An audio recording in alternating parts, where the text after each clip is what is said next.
podcasting. Am I right? Ladies and gentlemen, welcome back to the channel. My name is Alex. This is the T2 Support YouTube channel where we talk about all things tech, some things gaming, and as of recently, some things podcasting. Really been enjoying the T2 Tech podcast that I've been putting out. Not so much a normal podcast, more of a long form news video, but it's something that I'm interested in. And if people are interested in certain things that they should buy, that's what I wanted to talk about today. Starting your podcast from scratch, right? You don't have anything. What do I need to buy? Okay.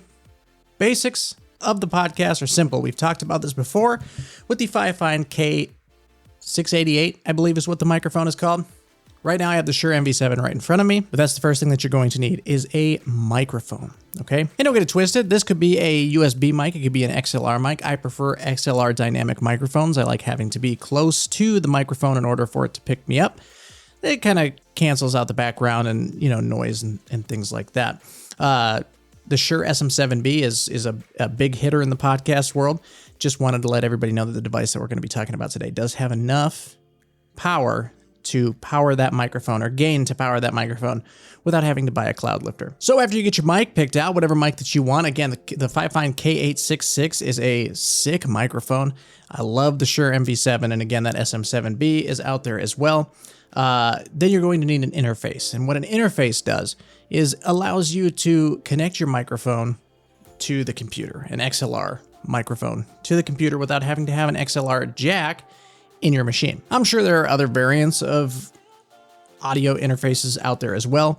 However, that's just the gist that I know. You need something to plug into your machine. So on my computer, I use my microphone plugged into an Elgato Wavelink XLR or Wave XLR that allows me to use this microphone on my computer. So that's what an interface essentially does, and that's what you need. And there are a few different big hitters when it comes to the audio interface players out there in the world. One being Rode, the Rode Podcaster and Podcaster Pro, or Rode Podcaster Pro and Pro 2, and soon to be the Pro Duo is one of them. And then another company is called Zoom. And no, it's not the company that you used during the pajama party to call your coworkers on, right? Zoom creates audio interfaces, podcasting stuff, microphones, things like that.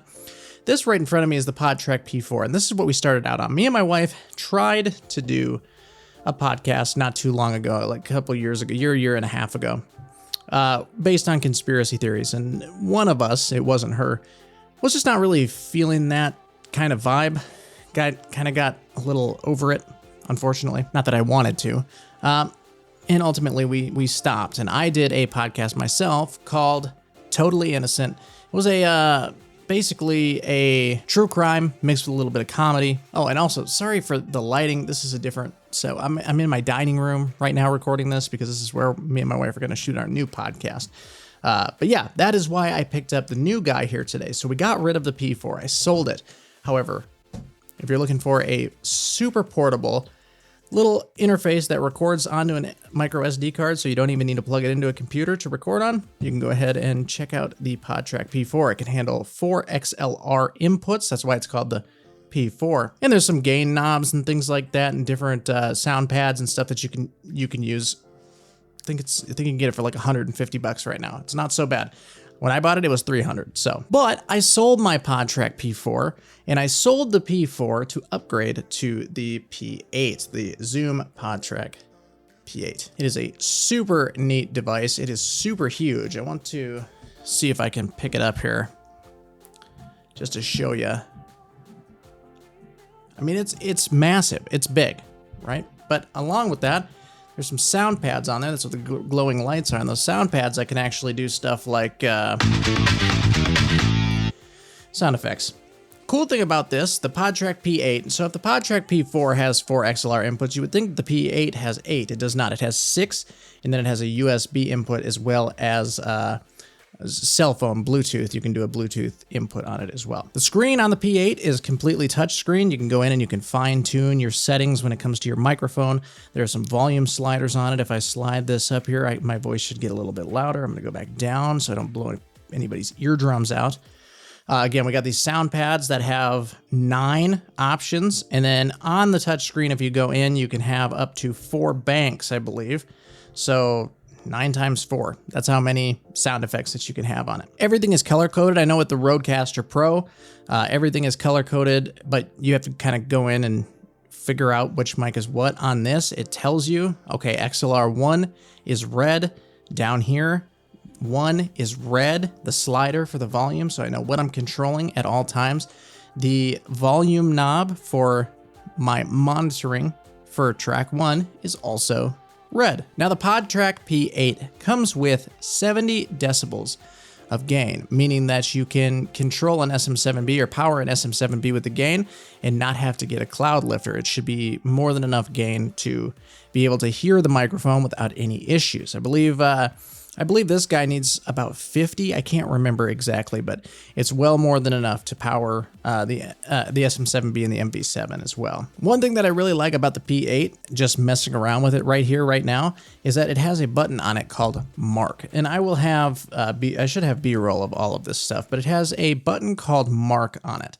So if me and my wife are talking on our podcast and we say something extremely funny and we're like, oh, I think we could maybe clip that and put it on TikTok and YouTube Shorts, you can hit the Mark button.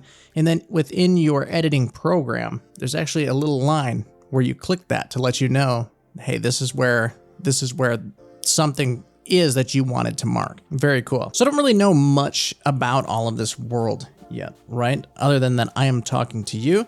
I do know that each individual audio track has some different settings and stuff that you can change. You can add a limiter, you can add a low cut onto your microphone. There's a slider to change things. You can change your tone, so I can have it more bass heavy or treble heavy, and I can comp and DS this as well to kind of remove some background stuff. You can make your voice sound more professional the more you slide it over to max. I don't know what this is doing. I can't hear it exactly, but yeah, I'm just kind of messing with the slider here. So we're going to go ahead and cut that off right there. So yeah, 4 sound effects for the sound bank. For example, applauding, the thing that I played in the beginning. You can put your own files onto an SD card and assign those into your sound effects bank. So you can bring your own in as well and customize everything to how you want it to be. So what you need for a podcast: a microphone, an audio interface of some kind. It doesn't have to be this, although the Zoom PodTrack P8 was on sale for $399. It's normally $499. That's why I picked it up. And so far I'm having a lot of fun with it. But by all means, if this is not something that you know that you want to do or use, or whatever your reasons might be, you absolutely do not have to spend $400 on an audio interface. The PodTrack P4 right now can be had for about $150 online last I saw it, and that's a good deal for what it does. Or you can just get a $30 interface that allows you to plug into a computer and record right on your laptop using Audacity or something like that. Now, in one of the last videos that I talked about the podcasting stuff with, somebody mentioned in a comment that they would like to know a cheap headphone that you could use to monitor. These are the Samson SR350s. They're $20 at Walmart, and I have to tell you, they are super budget, and they feel super budget, but they do sound pretty good. They get the point across right. I can hear myself, so I can kind of keep an eye on my levels and things like that. So definitely not something that you absolutely need, but it's super helpful in terms of if you're recording more than one person on a device like this or on the computer, to be able to hear if the other person is louder than you or if you're louder than the other person. You want your audios on both mics to be about the same, so it sounds like natural progression, even if you're not using the same microphone, which in our case we will not be. Some other I/O on the Zoom PodTrack P8 that we might hear a little bit of bang in here. We have USB out, so you can plug into a computer. That's pretty cool. You have an on and off switch on the back. You have a AC power cable right here and a full-size SD card reader on the back. That's what I'm currently recording this on right now. On the front, they have a add-on that you can buy. It looks like 2 headphone jack is what it looks like, but it is for a cell phone Bluetooth receiver, so you can connect cell phones, and I could call my mom and have her on the show if that's what we wanted to do, something like that. And that also has its own individual slider, so you can turn her up and turn her down, you know, whatever you want. Other settings that you can change, you can hit on air, and there is noise reduction on that I have by default, as well as multi-track. So when you record with this thing, it will separate every individual track into its own thing, so you can bring it into your editor, and track 1 is me, track 2 would be my wife, track 8 is the sound pad. So these might be too loud right now, the sound pad, but when I bring it in, that individual track into my editing software, I can turn it down and mix it with the rest of our vocals. But with the multi-track here, the option is to keep track files, and you can save all track files. You can save the original data, which is just the original my voice right here, or you can save it with tone and comp, which basically, if you have your de-esser and your limiter and everything on, it will save with all of those effects. So if you would rather edit with raw data, you can choose that. If you would rather edit with the tone and comp and the effects that I talked about earlier, that's how you can save that there. If we click on the SD card slot, it will tell you how much space that you have used, how much is left. You can back up, you can format, you can test, and you can transfer. And if you have monitors, you can listen to the recording right from the device, which is pretty sweet. And yeah, man, like I said, each individual track has its own things. You can add limiters, low cuts, you can change the tone, you can add a compressor and de-esser on there. Super cool. Cell phone also allows you to change that. If you do have the add-on, that is an extra incurred cost, but you can change the treble and the bass for that track as well. Each individual track, so each individual thing that you can record with your XLRs has an on-air and a mute button. If it is not selected for on-air, it will not record, but while you're in the middle of recording, I can hit the mute button. See what I mean? So it's just really quick, really fast. If you're in a room like this where we got a lot of reverb going on and both of us are talking at the same time, one of us might have to mute while the other one is talking. So that's an option. Each individual track has the ability to be, that's my cat, powered by phantom power. That is an option. However, for microphone like this, I guess you don't need it, because when I turn it on, I get super quiet. So there you go, man. A little look at the Zoom PodTrack P8. If you're looking for an audio interface, the P8 is seeming really, really cool.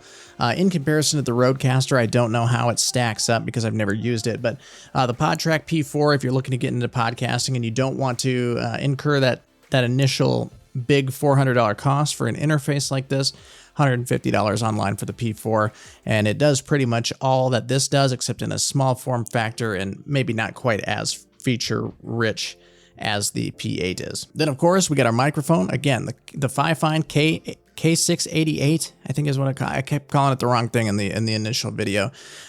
Very good microphone, XLR microphone. Didn't really work good for USB for me, but if you're looking for an XLR mic, that's a good one.